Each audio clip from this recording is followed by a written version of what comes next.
Welcome to the Klunatics podcast. I'm Kirt. This week, I'm joined by TJ Klune himself to answer some of your questions. Thanks to everyone who sent in questions for TJ. Obviously, we couldn't get to every single one, but we did get through a lot of them. I also want to warn you up front that this episode is super spoilery. If you haven't read most of TJ's books, do not listen to this episode. If you've read most of them, but there are still a few you'd prefer not to know anything about, check your podcast player for the chapter titles and skip those you don't want to hear. If your podcast player doesn't show those chapters or allow you to automatically skip those sections, check the episode description for timestamps so you can skip them manually. And that's all I have to say. Let's just get to TJ. Yeah, somebody tweeted at me something about a specific action in like Bear Honor the Kid, and I was like, I have no idea what the fuck you're talking about, man. That was so long ago. Don't make me do that. I look forward to many of these questions being answered with, I don't fucking remember. Yeah, that's what I mean. That'll be me being honest, so that's totally good. All right, let's do this. Let's see how far we get. Okay, so Katrina asks, so we know Ox smells like candy canes and pine cones and Epic and Awesome, but does he also smell like that to everyone else in the pack? No, that is specific to Joe. And actually, I do touch base on that a little bit in Brother Song, and you'll hear what other people, or what the scents are for other people and what they do in that regard, what that means. Awesome. Sam asks, the song Sanctuary by Inertia is on the Heart Song playlist. Mm-hmm. And I'm going to mess up this artist's name, I'm sure, but that song is actually a cover of Utada Hikaru from the video game Kingdom Hearts. Are you a fan by any chance? And if you are, favorite character? I certainly am, and I've played every single one, including the ridiculous side stories that have the dumbest names, like Dream Drop Distance and 328/5 and stuff like that. And I randomly found that cover and I was like, holy freaking balls. So that's why I put it on the list. And who's my favorite character in that game? This is going to be dumb. Probably Goofy. I just love him. Cool. I don't understand any of what's being said right now. You don't play Kingdom Hearts? I'm not a video game person at all. Oh man, you're fired. Sorry. Oh, wait, really? No, not really. I like you too much. Christy asks, will it ever be revealed why Thomas holds humans in such high regard? Yes. And is there more to the story of Ox's lineage? No, because I get tired. I mean, I've already done the whole Chosen One line, or my take on that, with the Tales from Verania series. And with Ox, I don't want him to be a chosen one. I like the idea of there being something great about him because he's so ordinary, that he doesn't need to have a destiny. He doesn't need to have a fate. That being said, I also wanted to give Ox's role a bit more definition. So in Brother Song, there will be, I won't come out and flat out say what he is, but there are hints as to what he could be. Excellent. Angelica asks, who can cook in the Bennett pack other than Elizabeth? Jesse, and Robbie tries to cook, but it's basically like the car and everything gets lit on fire. And I like to think that Ox does too, because he had to share the responsibilities with his mom. Awesome. Before I killed her off. Yep. Nicely done.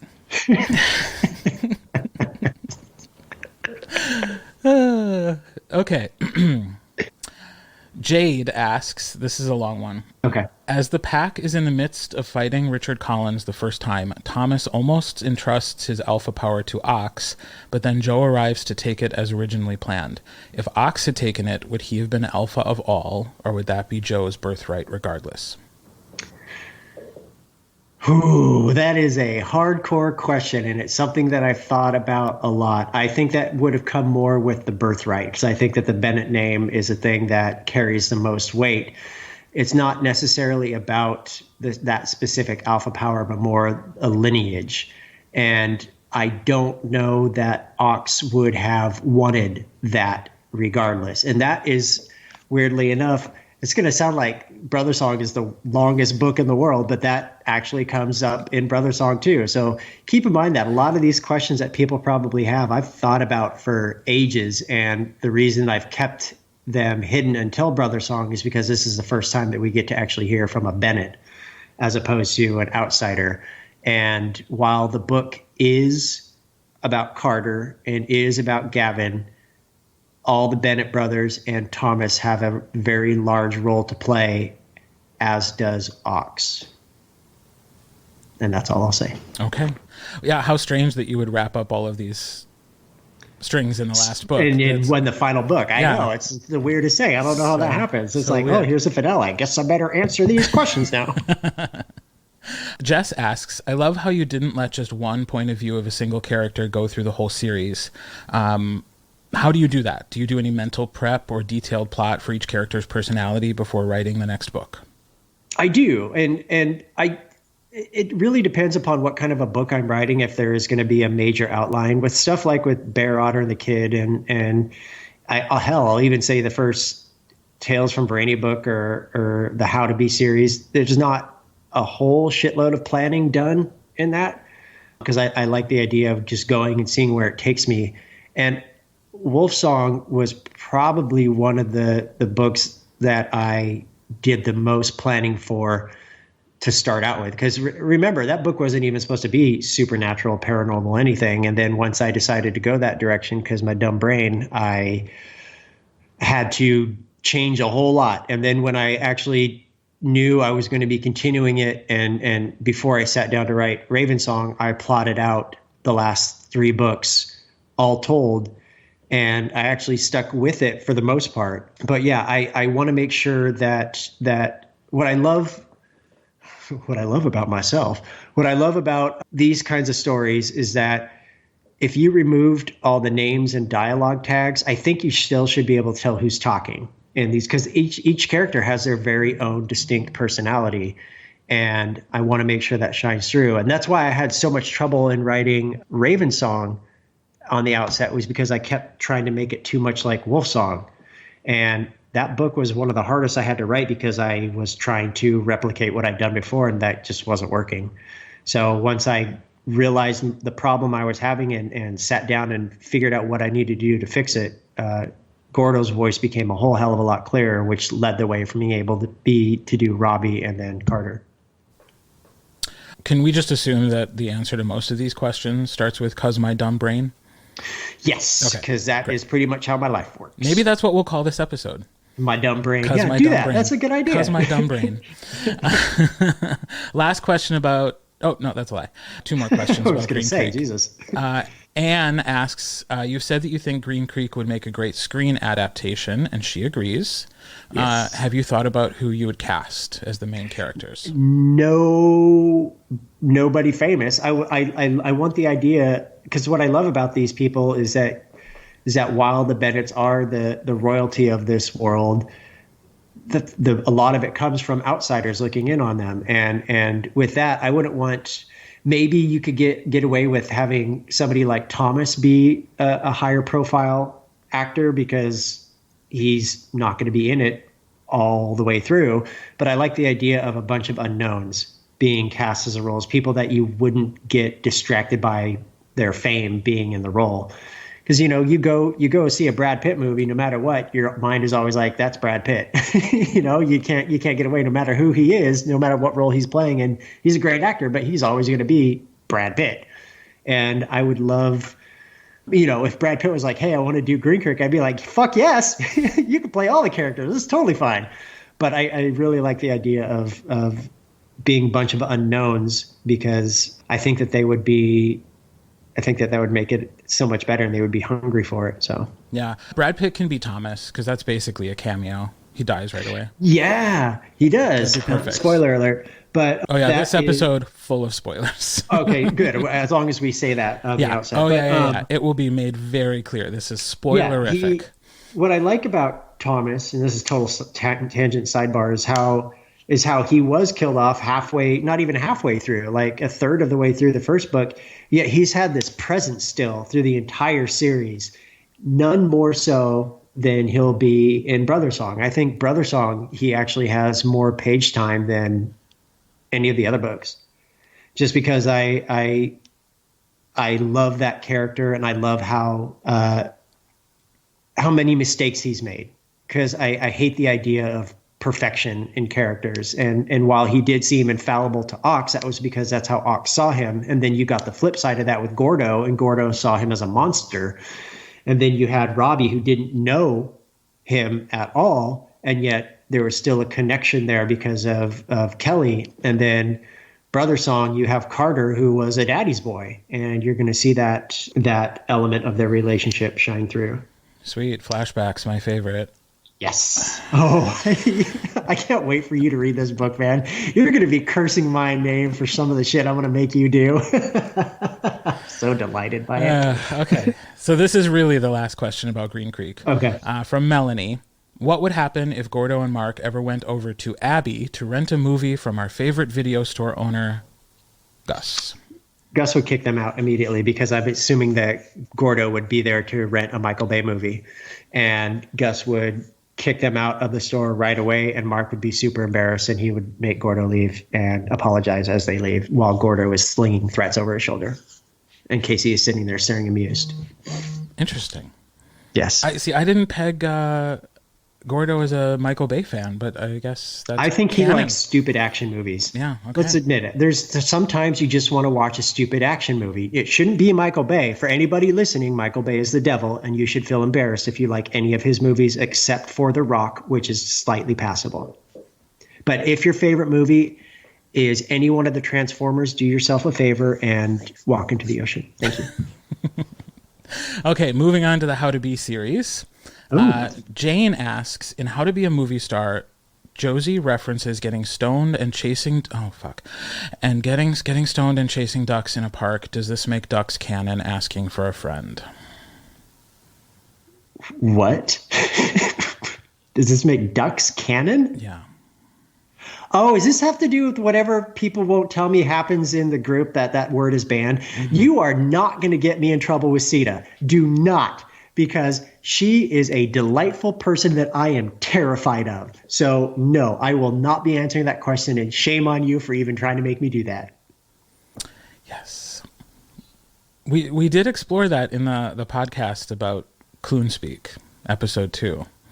I don't even want to know. If it's there, it's there. I don't even want to know, because I saw how Mia and Sita and all the other admins were like, we're banning this word. And anytime that word is because they made me a mod of my own group, who would have thought? But anytime somebody writes the word duck, I get an alert on my phone that says, hey, somebody's using this word in your group. You need to look at this. I'm like, what the fuck is going on? What did you sickos do?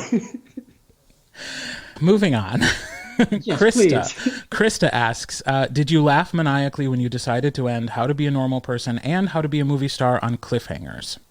Yes, especially the sequel, because I knew everybody was going to be wanting to know what that meant, and what I know the answer. I know what the We Three Queens are. And as I've said previously, I will let people know on the 50th anniversary of How to Be a Normal Person. But yes, I did. And I knew right away, I absolutely knew that when I started How to Be a Movie Star, it was going to end pretty much kind of the same way. Can you put it in your will just in case you bite it before then? No. Oh, okay. Remember when we used to do time capsules, like when we were kids at schools, and you put stuff in a time capsule? Yeah. Maybe I'll do that. Okay. And then everybody can dig it up, because 50th anniversary... I'm going to be long dead by then. I mean, totally fine. No, I don't think so. You shouldn't be.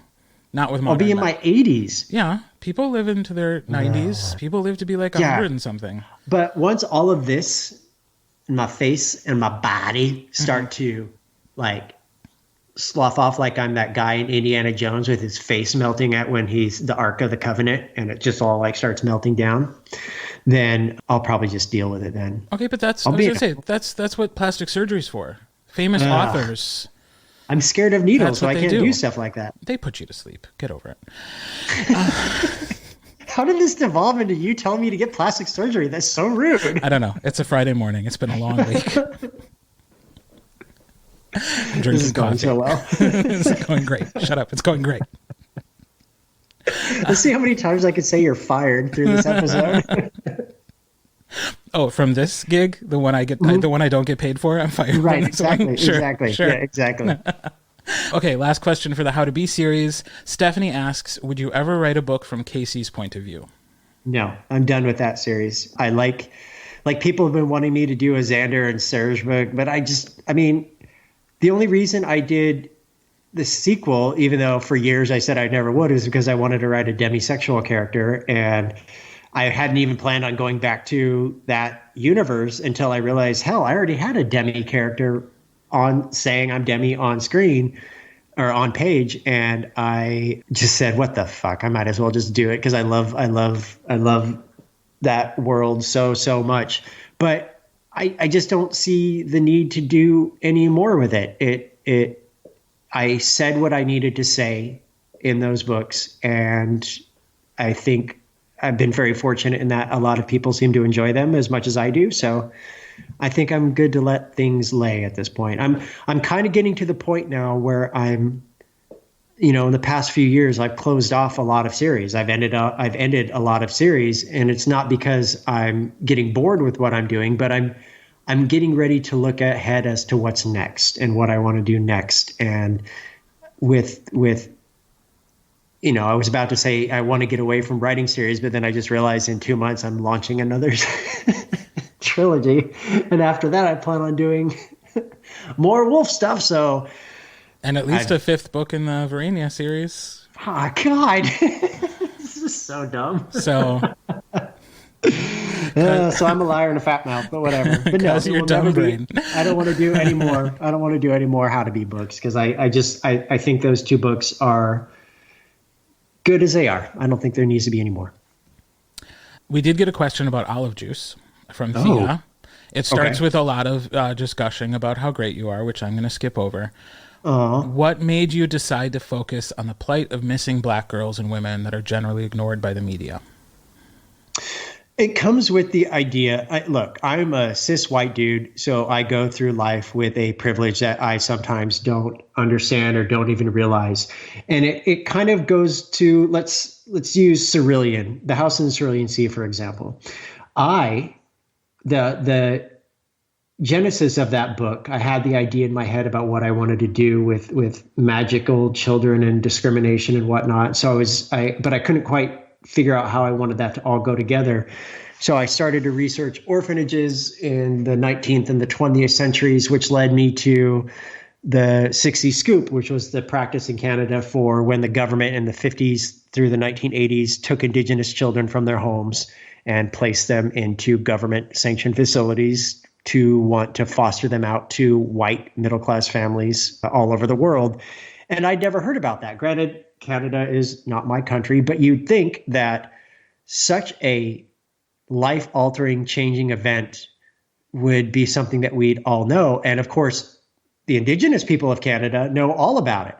But me, with my racial blinders on, I just never knew about something like that. And the same thing happened with me wanting to write about olive juice, because I knew I was going to be writing a story, again, spoilers, about a woman that goes missing. And I was looking up statistics on missing women. And I came across the fact that there is the well-known thing of missing white woman syndrome, where, white middle to upper class women who go missing get the majority of media, whereas the epidemic of missing people of color gets nowhere near as much as the attention. I mean, you go through a supermarket and you'll look at People magazine, you'll see a pretty smiling white blonde girl who's missing. And I don't want people to think that those people should get any less attention, because they don't. It's still someone's missing loved one. It's still someone who has a mother, a father, sister, brother, friends, a partner, whatever, who is gone missing. And that is still something that needs to be discussed. That's such a garbage reaction to any time somebody's saying we want equal rights for people of color. Right, exactly. Like, no, we don't want to take it away from somebody else. We want to elevate somebody else up to the same level. Right, exactly. You're exactly right. It's not about taking away. It's about giving other people the same courtesy and the same attention, because frankly, that's not what happens at all. And it's not just our country, it's the world over. I mean, there's the missing and murdered Indigenous women of Canada. There's the Highway of Tears in Canada, where many Indigenous women have either been murdered and their murders remain unsolved, or they've disappeared and their disappearances remain unsolved. And so when I was starting to write about, or when I was getting ready to do Olive Juice, the fact that I had never heard of missing white woman syndrome before. And it's one of those things, again, you have racial blinders on because you don't think about that. But when you actually hear it and it's in front of you, you're thinking, of course that's the way it is. Of course that's the way it is. And it sucks. And so when I wrote that book, or that novella, it came from a place of me wanting to tell this specific story. But at the same time, I have to be careful, because it could, if I'm not careful, it could read like, oh, this white guy just found out about something that many other people know, and look, now he's trying to be a white savior coming in, and that's not what I had in at all in mind with that. Which is why when I did do the research for that book, I went to support groups with permission to support groups for missing people, but the biggest and most devastating help for that book was when I was put in touch with a woman, a Black woman whose daughter had disappeared back in the 90s, I believe. And I was able to hear from her directly about what that did to her and what that was like as being a person of color dealing with white police who really didn't give her the time of day. And eventually that case was solved. Her daughter's body ended up being found. And the man responsible went to jail, where he died of illness a few years later. So she got justice in the end, but I mean, you can't ever give someone like that closure. You can't. And they if they fight it, it has to be on their own. And I will never, ever forget her or her daughter or the story that I was able to tell with that book, because it felt like the right thing to do. And it felt like the right thing that I should be doing. But I did that knowing that I have a privilege to tell that type of story and an audience to hear that type of story, which is why that book took me a week and a half to write, that novella. It took me a week and a half to write, but I maybe did 4 or 5 months of research leading up to that. And it would not have been any good at all had I not done that. That's something that I think a lot of people don't understand, is that when you're writing about something like that, if you have never had that happen to you, you can never understand what that does to you. Even no matter how much research you did. I can say I can appreciate what those families have gone through, but me, myself, I've never had that happen to anyone I know and love. So I can never understand what it must feel like. And then again, coming with the fact that I'm a white dude, I can never understand what it means to be a person of color going through something like that, where you see white girls being splashed all over the media when they go missing, but you can't get even 5 seconds of airtime for your own missing loved one. That I can't imagine that kind of pain and outrage that must cause. Do you know, did that woman ever read your book? I sent it to her, and I gifted her a copy, but she didn't want to read it. And I totally don't blame her in the slightest at all. I said, it's there if you want to see it. It's all thanks to you that I was able to tell the story. But she said that she was moving on to a place of peace. And I remember the last conversation, because I talked with her over a period of a few weeks, and through email, through phone, through text. And the last, and I still have it saved on my phone. The last conversation I had with her was after I'd finished the book. And she told me, her last text to me was, "Thank you for telling the story. And now I'm going to go walk my dogs." And that was a good ending, for as good an ending as I could have hoped for her. So Thea, in her question, also just wanted to shout out All the King's Men duet by Kennedy Ryan, where she gives a voice to all the missing Indigenous girls and women. So, mm-hmm. And if you want more information on what happens with missing and murdered Indigenous women, there's a podcast called Missing and Murdered that's done by CBC Broadcasting, and the host is Connie Walker.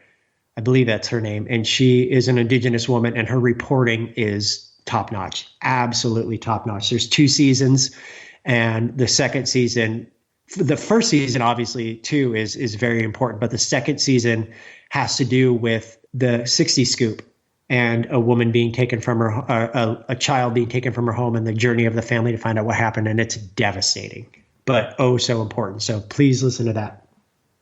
Yeah. As usual, Olive Juice has been a barrel of laughs. So, yes. Let's move on to the Tales from Verania, shall we? Hooray! Therese asks, was Morgan Randall's apprentice when he locked Murin in the Dark Realm? Yes. Will asks, do you think one day you'd consider doing a large hardcover anthology of the Tales from Verania series?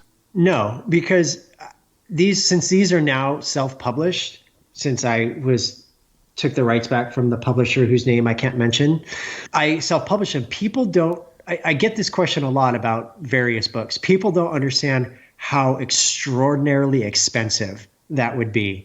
Like, I would not see a profit off of that. And no matter, even if I sold a shit ton of them, I would not see a profit off that. And it doesn't financially make sense, especially for a book. I mean, Lightning Struck Heart is what, 2015?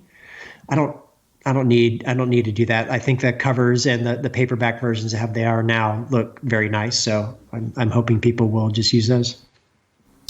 When it becomes a hit HBO series, let somebody else do that. Let somebody else pay for it. Right, exactly. No. Shira has a couple of questions about Tales from Verania.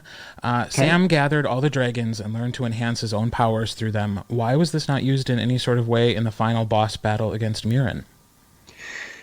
Because I wanted Sam to be able to stand on his own. I wanted Sam he had the strength of the dragons in him. That's why he disappeared for the close to a year, what he did. He was able to learn from all of them. And though they played a part in the final battle, I needed Sam to really stand on his own and make a decision about whether or not he would use all this power for good or not. And there is a part in that battle with Murin where Sam almost basically commits genocide and wants to kill every single dark wizard there in the castle. And originally in the first draft of that last book, he did that. He killed every single dark wizard. And then beta readers and editors was like, this is a little dark, even for you. I don't know. Would Sam really do this? I was like, well, hell yeah, he would. These people have screwed up his life. Let's kill them all. And then I was like, nah, he wouldn't do that. So I changed it to the ending that it has now.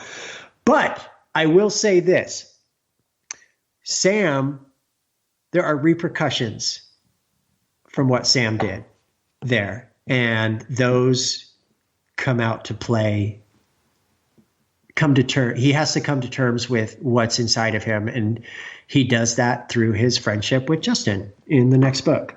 And I am the main relationship is obviously between Justin and the man whose name I will not mention right now, but the biggest secondary relationship is going to be between Justin and Sam, and what the repercussions of what Sam did were and are, and if Sam is actually doing okay for what he had to do. Shira also asked, will you ever write a prequel about Murin and Randall? I will not. This is the same reason why I won't ever do a prequel. Okay, let me figure out how to phrase this. It's why I won't do a young Thomas and Elizabeth and that pack with Abel and all that, because those end in tragedy. And I don't want to write a series that ends in tragedy. And tragic things can happen, but we all know what would happen to Thomas. We know where he ends up. And the same would happen with Murin and Morgan and Randall. You know where they end up. A lot of their story was told over the last 3 books of that series. And I just don't want to go write a prequel with them where I know how it's going to end badly. I just don't want to do that. So no, I don't want to do that. Susan asks about the bones beneath my skin, that she's she's done a lot of research on this and realized that you never mention any days of the week. And she wondered if that was intentional and why. I have no idea. I don't mention any days of the week in the entirety of The Bones Beneath My Skin. I don't know.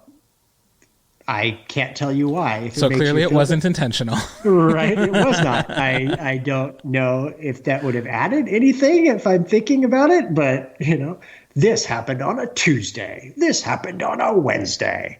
I think that the time of that book is pretty clear, so I don't know that I would have needed to do that.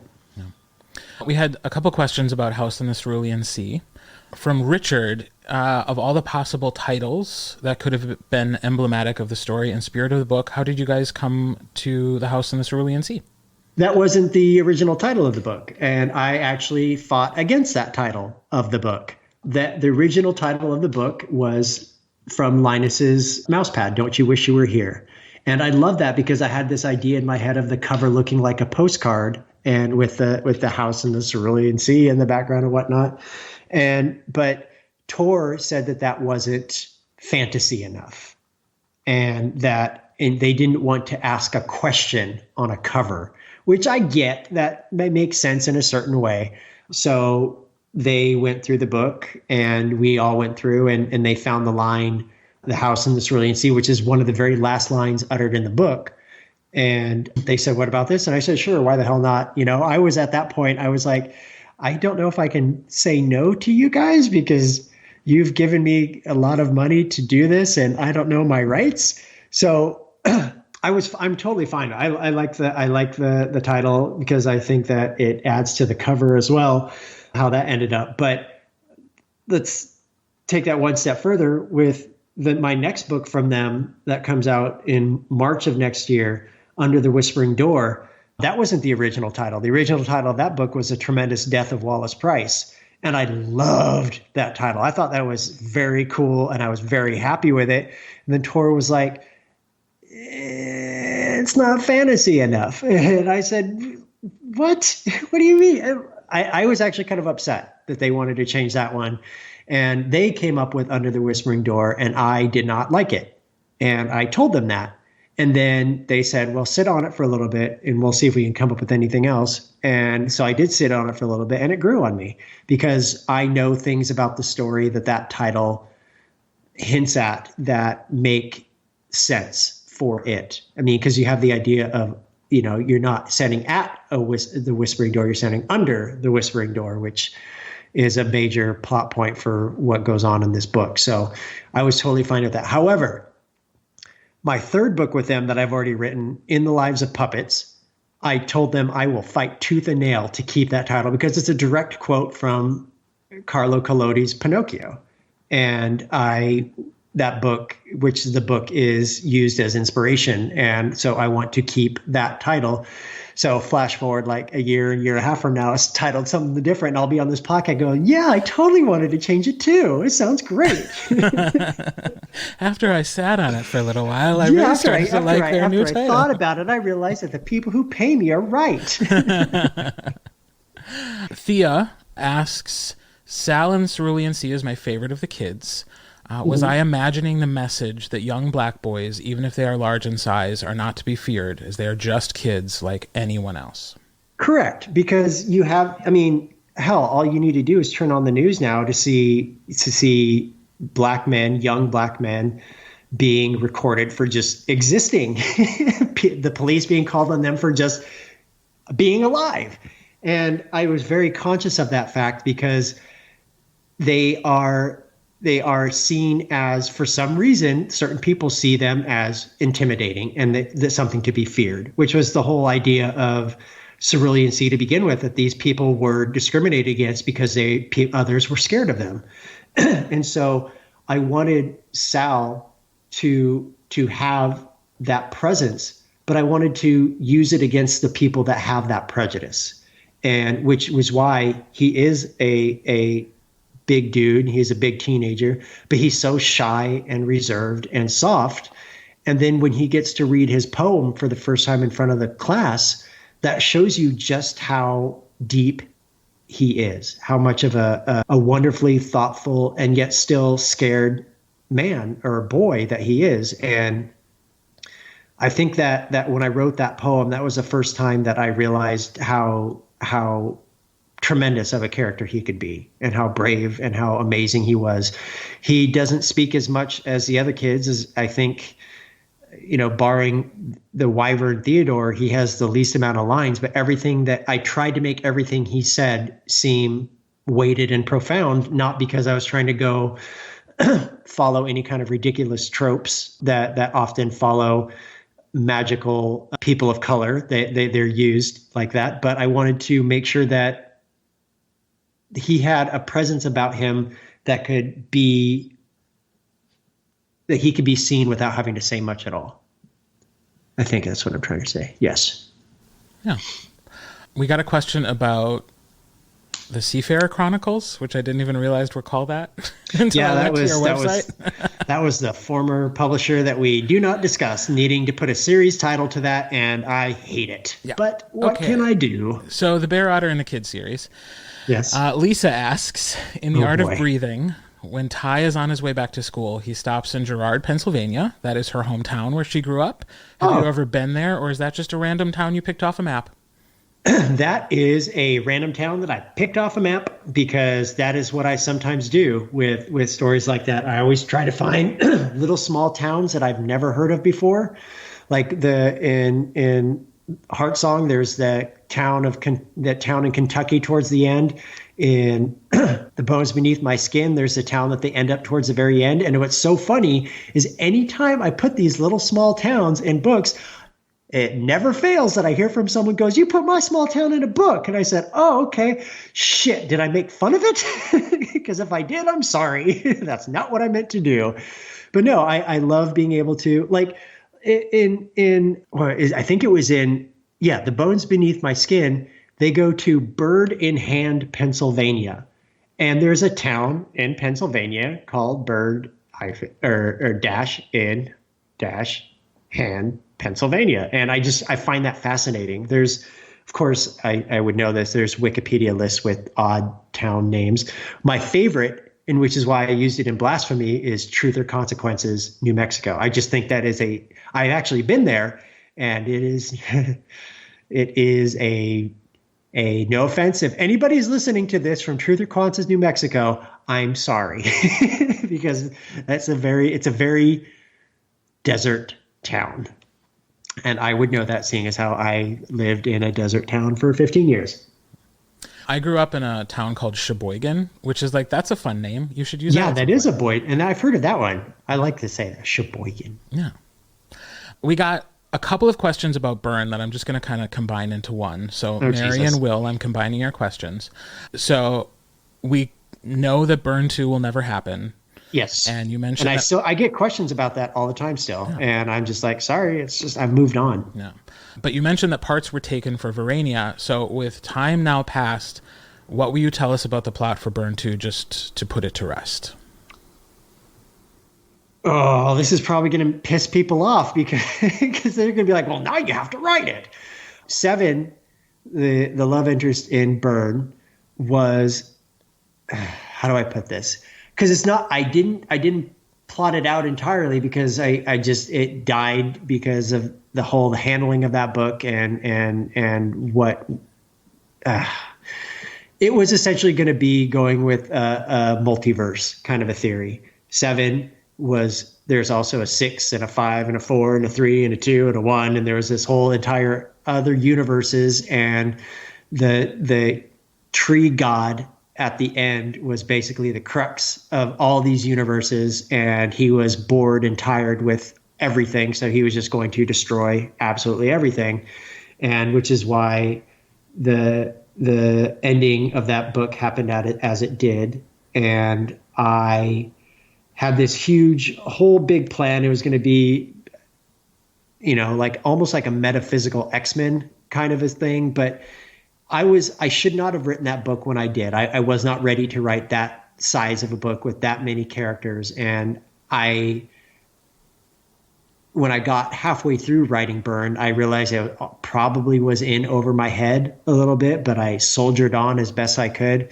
And look, I know people still want to read more of that, and but I honestly, if there's a book of mine that I like the least, it's that one, because I just don't like how it turned out. And it's not something that I've had any desire or spark to go back to whatsoever.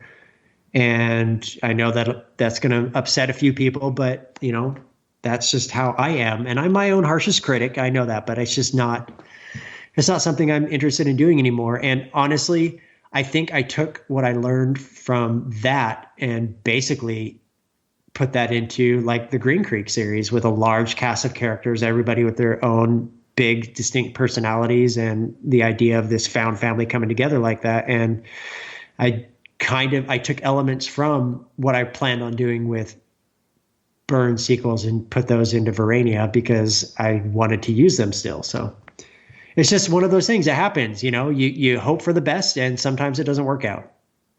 You can either get pissed and dwell on it, or you can say, hey, I didn't do as well as I'd hoped. I've learned from it. Now I'm going to move on and try to do things better. There you go. That sounds perfectly reasonable to me. Yeah. So, but it's not perfectly reasonable to people who paid $6.99 to read a book that ended in a cliffhanger that'll never be resolved. And I get that, and I've apologized for it. I apologize for that many, many times. But at the same time, get over it. A book came out in 2012. Yeah, it's time, guys. It's time. That was my second book, and I just released my 25th. Yeah. So you have plenty of other things to read. And thanks to these questions, you can now we've put it to rest. Yes. You've explained hey, it. You know what? Write what you think would have happened. Right? Do your fan fiction. I'm totally fine with that. Mm-hmm. I'm totally okay with that. Love it. Okay, so the rest of the questions are really not about anything specific. So they're just questions. Sweet. So Christy writes, your readers obsess over your books. Do you spend any time thinking about them like we do?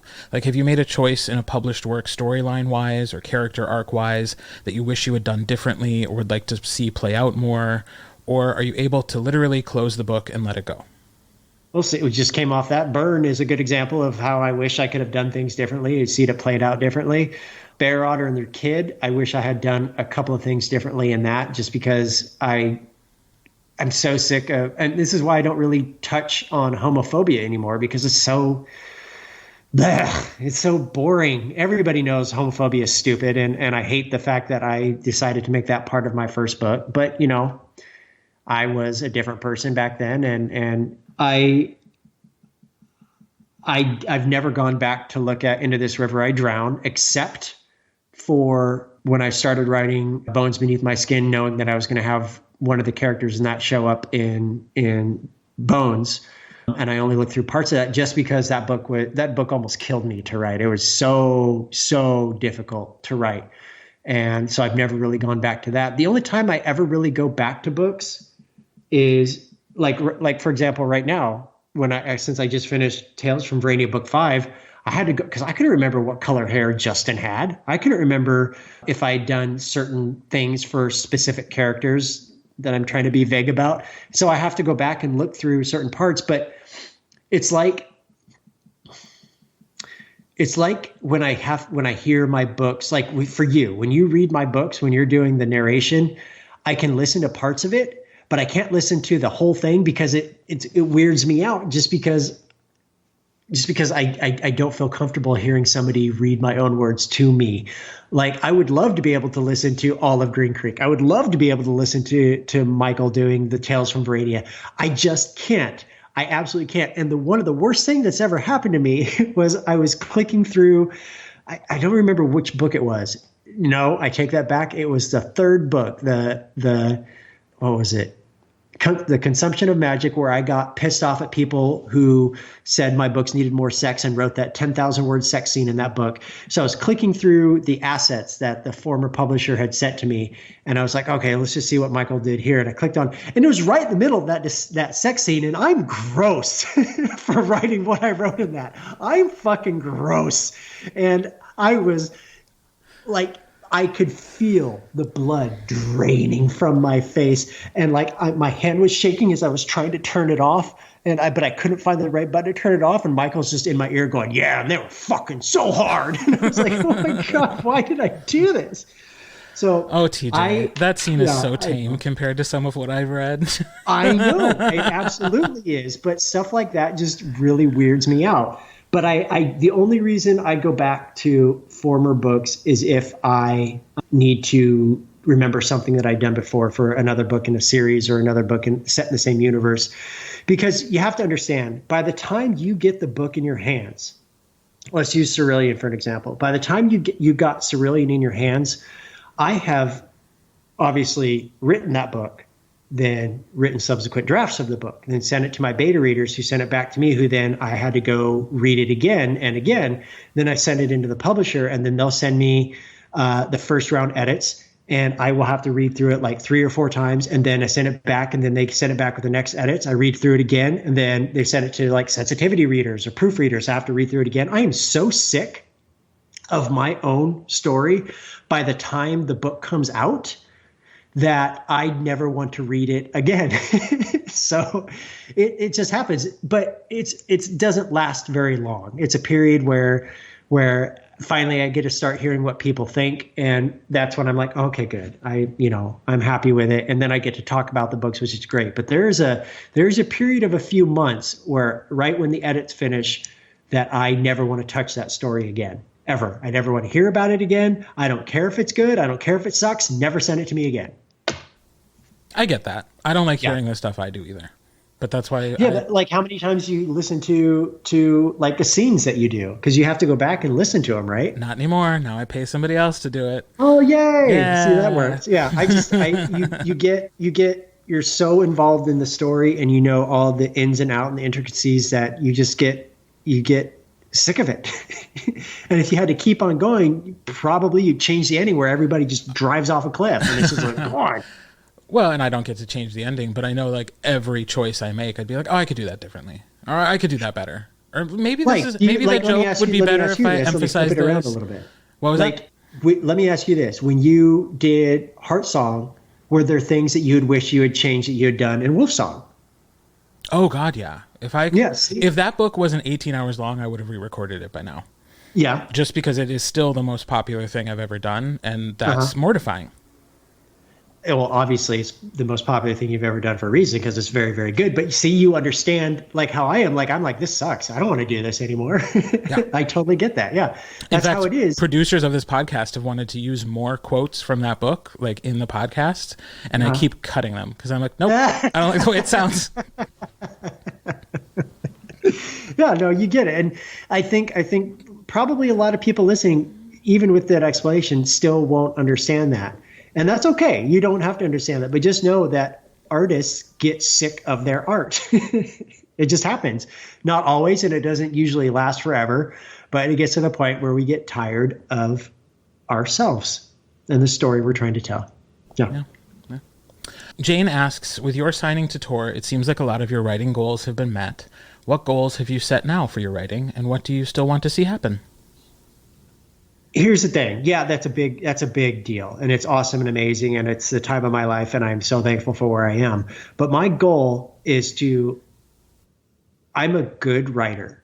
I'm good. I can do that. I wouldn't be where I am if I wasn't good, but I want to get better. With everything that I do, I want to get better, even if it's being stupid in a Tales from Verania book or writing something extraordinarily serious. I want to be a better writer. So I am always trying to challenge myself in new ways to figure out different ways to tell a story, which is why I am all over the place when it comes to what I write and what genres I write, and contemporary, science fiction, fantasy, happy stories, sad stories, stories that feel like your intestines are being ripped out through your butthole, all of that kind of stuff. I want to do it because I want to try as many things as possible in the goal of, one, not being bored with what I'm writing, and two, to become a better writer. Even if you took away the name off of my books and the titles and you just gave somebody a story, I'd like to think that people can pick out, yeah, this is the bones of a TJ Klune book. You can tell certain things that are in here. This makes this a TJ Klune book. But at the same time, if you were to give somebody, say, The Lightning Struck Heart, or Tell Me It's Real, and then also give them Murmuration or Olive Juice, those are completely on opposite ends of the spectrum. And I do that because I have to. If I were to write the same thing over and over, God bless the authors that can do that, stick in the same genre, same subgenre, and write the same thing over and over, just a little bit differently, then more power to them. I would get bored out of my freaking skull, and everybody would be able to tell that I wasn't liking what I was writing. Because if you don't like what you're writing, then it's not going to be any good. But you can't be so in love with your writing that you think that it can't be changed, because that's the whole point of writing, is that you grow. And that's what I want to do. I want to continue to grow. I don't ever have the goal in mind of thinking I'll be the greatest writer the world has ever seen, because that's not what I want. And one, that's implausible. And two, it's unattainable. It's not something that I want. I just want to become a better writer. Allie had some very nice things to say about you on that front. I haven't listened to that episode of the podcast yet because I was super worried. I'll be honest, I don't know that portion made it into the episode. She and I talked a lot about your humor, and so that was what that episode was about, and so that's what made it in. But just in our conversation, she made a point of saying that, like, you're great to work with, and that the fact that you're good at what you do but you want to get better is not true of all people. She has been a boon to my writing career. I have never, ever had a better editor than I have in her, because one, not only does she get my sense of humor, which, humor is subjective, but my sense of humor can be a little bit more subjective than most, but she gets that. They keep saying quirky. Yes, that is a nice way of that is like your official marketing word. Quirky. Yes, I know. Now Tor's using that. Okay. But she understands what I'm trying to do, and not just what I've done in the past, but what I'm trying to do in the future. And I'm very lucky to have someone like that on my side. Susan asks, you write children so well. What is your experience with kids that you're able to write their behaviors and inquisitive natures so well? I do not like children. I am not a fan of children, and no offense to pretty much anybody in the world, because I'm not big on kids. It's just, not something, some people are drawn to parenthood. I am not. But I am fascinated by the fact that they are tiny humans. They are tiny, tiny humans with brains that are growing every single day. And the wonder that they have about the world, many children, unfortunately there's going to be kids that are in terrible situations, but many children haven't learned cynicism. And I love wonder. I love innocence. And, they don't know yet, at least I hope they don't know yet, that the world has teeth and it'll bite you when you least expect it. And so I enjoy writing them and including them, whether they be just normal, regular kid, or if they be precocious, whatever, it's totally cool. But I'm very careful with how many children I include in books and stuff like that, because I know when I read books, sometimes I'm like, there's kids in this, Jesus Christ. But then, of course, I go and write The House in the Cerulean Sea, which has like 6 children, all with different personalities. And it's, I don't know, it's almost an oxymoron with my belief about children and how I write them. So it's just, I'm not a child person, but I think that they add, at least the ones that I've included in mine, I've hoped they add something to the story. Well, and you were one. I was one. I was a very loud, very effete, very obnoxious child. And it's funny that I'm talking like this when I have my young adult debut coming out in like 2 months, where it's all about teenagers. And I don't know. I guess I just don't make sense sometimes, even to myself. No. I think we've answered this before, but I want to acknowledge that Anat and Megan both submitted questions just about like what inspires you to write. And so we've talked about that in that you want to write a lot of different things, and that sometimes it's a specific issue that inspires you. Is there anything you haven't said about your inspiration that you would want to share? I think that is probably a question the writers get the most. Where'd you get the inspiration from the story, or what inspires you to write? And, for me at least, it's just the everyday, because there's something, to me, there's something magical in the mundane. And, I like the idea of an everyman kind of character being called upon to do something extraordinary. And I don't know, I guess I just look around me at the wider world and wish for better things. So I write what I hope those better things will be. That's great. I'm going to kind of combine a couple questions from Chelsea here, because they all kind of revolve around the change that you've had from moving from an independent publisher to an independent publishing yourself, and now with a larger publisher. How is that different when the timeline has been stretched out pretty significantly? And it's more wonderful. And so many people now get like advanced reader copies of the books. So there's people who know more. How is that different from independent publishing, and do you like it? I love it so much more. Yes, the wait can be terrible, because let's put it this way. When you finish a book, chances are, if in traditional publishing, that book won't get into a reader's hands for sale for about 2 years. And I'm totally okay with that, because with my former publisher, who once again, I cannot name for legal reasons, they are Bear Otter and the Kid. I sent it to them in March. It came out in August.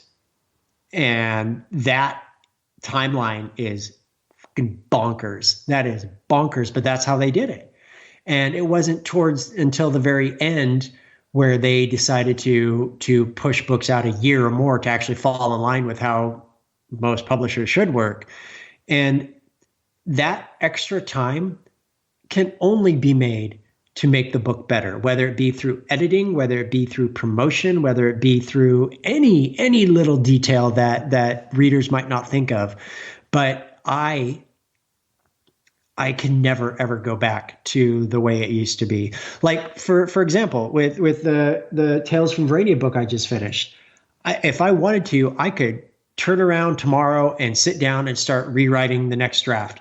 And then I could send it to my beta readers, and then I could send it to the editor, and I could have that book out by November.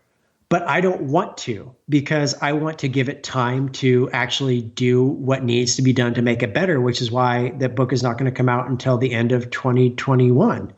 And it'll give me enough time to be able to, take a break from it, because I've just spent the last 5 months writing this book, and I'm too close to it now. So if I take a break from it and come back to it, say in a month or 2 months, I'll be able to see everything that's not good. And I will be able to hopefully fix that, and then have my beta readers tell me even more that's not good and fix that, and then have my editor tell me what's not good and fix that. And the more time you have with a story, even if you start to hate it by the end, like I often do, the better, because it only gives it more time to grow and become the story you want it to be. First drafts are never good. Never.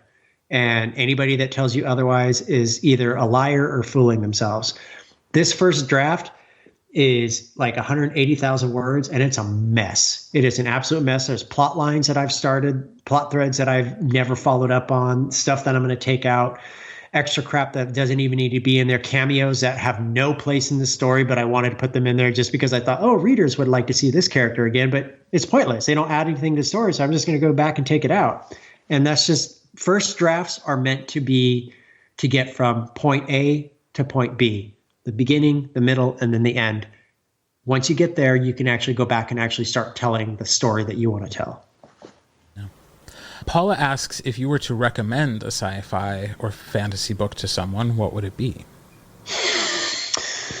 Boy's Life by Robert McCammon. It's one of my favorite books of all time. It's more magical realism than, say, sci-fi fantasy direct, but it is one of my favorite books of all time. And it's one of the few books that I've read that's an adult, that's geared towards adult, but the protagonist is a child. And it is God, that book, I love it to bits. And it follows a kid in a small town who's trying to solve a mystery of a murder and all this stuff that happens around him in this town. And it's delightful. And I recommend that everybody read it. Mia asks, I wonder who Mia is. Yeah. I'm actually interested in how TJ comes up with the names for his characters and places. Huh. Well, sometimes I'll know right away what a character is supposed to be named or a place is going to be called and whatnot.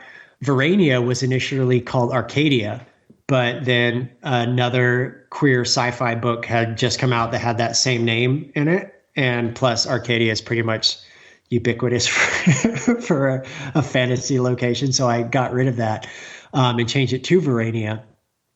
And the Verania, because I like saying the word vernacular, and I just kind of wanted to do a play on that word. So I made it Verania. But all the other characters, sometimes I know their names right away. Sometimes I don't. Like with Prince Justin's book that I just finished, the love interest, other main character in that book, even when he was introduced, I put like XXX because I didn't know what I was going to call him yet. I had no idea what this himbo douche bro's name was going to be until I found the right name that is so douche bro himbo perfect that I just put it like that. It's weird. Like I'll get little flashes, or sometimes if I'm having huge troubles, I'll just go and Google popular names in with the year this person was born, and go through lists of the top 100 names and find names that I may not have used before. That's one other thing too. When you've written as many books as I have, you kind of have to be careful if you're naming characters, but because for fuck's sake, how many Roberts have I had? And I've had 3 or 4 that I know of. But that's believable. Robert's a really common name. That's believable. Yeah, but I had Robert Livingstone. I had Robert in the Tell Me It's Real series that was a love interest for Daddy. And I think I had a third Robert somewhere. And by the time I realized that, I was like, what the fuck is going on? So I'm never using that name ever again. I don't want to assume anything, but there's Robbie in Green Creek series. Yeah, and somebody said, "Oh, I bet that Robbie is also Robert's son because their names are so similar." I was like, "God damn it! Why didn't I think of that?" But no, it's just a common name. It is, and I hate the trend in queer romance where people's names are like Slade and Blaze and all these ridiculous names that just have too many Y's or Z's or X's in them. I'm like, people are not named that. Just name your character Chris. Just name your character Steve or Tom or Tommy. It's fine. And then, of course, I name a character Ox. And it's just I was going to say, I don't know that you have a lot of friends who are having kids right now because they are naming them ridiculous things. Yeah. And even if it's a common name, they want to give it a unique spelling. Sorry, I'm straight up making fun of straight people right now. Right, well, it Sorry, is. straight people. You see the straight white people with their baby post reveals, and it's all Lincoln, but it's spelled with 3 Y's. Yeah. No, I don't do that. I'm not a Midwestern or straight white woman. So close, though. So close. Yes, so close. So close. Who is your author crush? Leo asks. Stephen King, probably, just because I've loved him forever. Even the books I don't like are still books that I'll reread just because I love Stephen King so much. Patricia Noll Warren, U.A. Hoffman, just because I just finished reading yet again her 4-book Raised by Wolves queer pirate series, and I went to her website to find out what she's been doing lately, and her website is now defunct, and I'm super sad because she needs to be writing more books, and I really, really wish she would. So on the ever off chance that you're listening to this, Miss Hoffman, please write more books. And who else? Pre-2000s Dean Koontz. Dean Koontz after 2000 or maybe 2005. I don't know what happened, man, but he just completely changed how he wrote, and it just got awful. But if you go back and read Intensity, have you ever read that book by Dean Koontz, Intensity? It's basically a woman trying to flee from a man who's trying to murder her. And that's basically the entire book. It has very little dialogue, but it is such a tremendous thriller. And I wish he would go back to doing stuff like that, because it's just, his latest books have all just been not good for me. Oh, and never, ever, everybody needs to read Patricia Noll Warren, and I will always sing her praises forever. No. Susan asks, has TJ ever submitted a unique Wikipedia entry and or edited one? I have no comment. Ooh. Okay. Yes, I will not discuss everybody knows I love Wikipedia. So yes, it's probably fair to say that I have done stuff, but I will not say what articles or to whom. Okay. And I will not ever want myself on Wikipedia ever. Because I know there's too many of you out there that would try to fuck with it. Screw all of you guys. You mentioned in an Instagram live event that you were enjoying the television series Black Sails. What is it about the series that you enjoy? The fact that it's so queer. It was so positively queer. Here's the thing. So I'm just, spoilers for this. So if you haven't seen it yet, skip ahead a little bit. But there's Captain Flint. Basically this is a prequel to the book Treasure Island. And Captain Flint, you spend the first season and a half thinking that his entire revenge thing is because of a woman who that he had an affair with, and that he had to flee because he had an affair from her powerful husband. But then midway through season 2, it flips it on the head, showing that it wasn't the woman. He was actually in love with the husband, and they were having an affair. And apparently I wasn't watching this when it was live, but the fanboys apparently lost their shit. You had these men watching it going, yeah, pirates, and all these women are naked and making out with each other, because there's a bunch of queer women in the show too. And yeah, it's super hot when all the women are on top of each other and blah, blah, blah. And then they have a 2, 3, 4, 5 second kiss between the two main characters, and they lost their shit. So much so that the actor playing the love interest was told he was going to have this big, huge arc for the rest of the series, but they wrote him out of the show. And he was in the first 5 episodes leading up to the reveal of season 2, and then he didn't appear again until the very last episode. And it was because none of the creators would say it, but he came out himself and said he knew it was because of the backlash that show received by making Captain Flint, the main character, queer. And that fucking pissed me off. But they didn't necessarily, it doesn't negate the fact that character was still queer, canonically queer. And I loved that, because I loved the W.A. Hoffman series, Raised by Wolf, having to deal with gay pirates. And while the show did run out of steam towards the end, I still had a good time watching it. Great. There was a follow-up question. Also, are you aware that Black Sails is executive produced by an American filmmaker known for directing and producing big-budget, high-concept action films characterized by fast-cutting, stylistic visuals, and extensive use of special effects, including frequent depictions of explosions, by the name of Michael Bay? Go fudge yourself, whoever wrote that in, because you can go, yes, I am aware. And my friend who told me to watch that show knows of my hatred of him. And she said, just fast forward through the credits. The credit sequence is too long and it takes forever to get to that point. And now in the advent of streaming, I can just click, skip the credits. So quite by accident, I got to the end of season 2.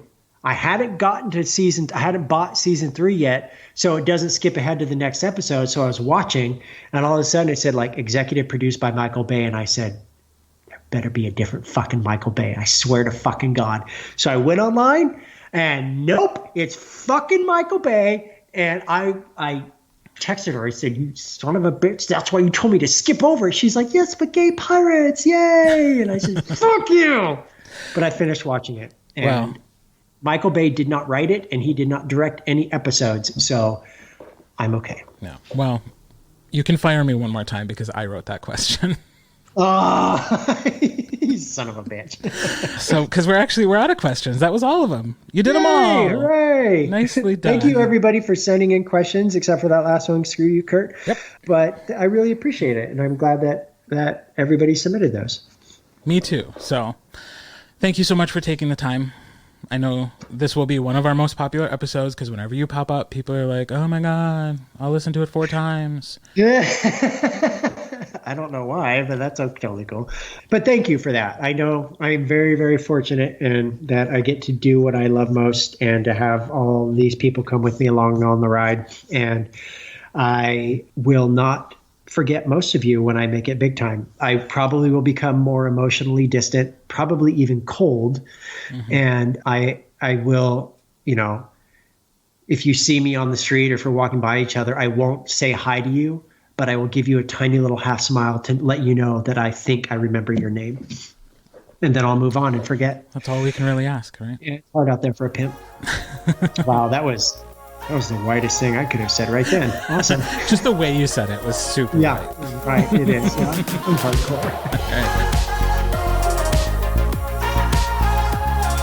The Klunatics podcast is produced by Susannah Frigo, Louis Garcia, Angela Noll Mohn, Sita Rajasingham, Mia Sciberras, John Steiger, and me. Special thanks to TJ Klune for giving so much of his time to us this week, and as always, a big thank you to our season sponsor, Chelsea Verzweivelt. Make sure you're following the Klunatics podcast on social media. You can join our Facebook group, and you can also find us on Instagram and Twitter using @KlunaticsPod. If you like what you heard, please take a moment to rate and review the podcast on Apple Podcasts or wherever you're listening to this episode. Word of mouth is still the best advertising, so please tell a friend or post about the show on social media. If you want to support the podcast with a financial contribution, hit the donate button at Klunaticspodcast.com. Anything we collect from now until July 1st, 2020 will be donated to the Trevor Project. Additional information about the podcast, including episode transcripts and the Klune Speak Don't Be a Dictionary, is also available at Klunaticspodcast.com. You can find out more about me and my work at KirtReads.com. That's KirtReads.com. All music and sound effects heard in this episode are licensed by Storyblocks Audio.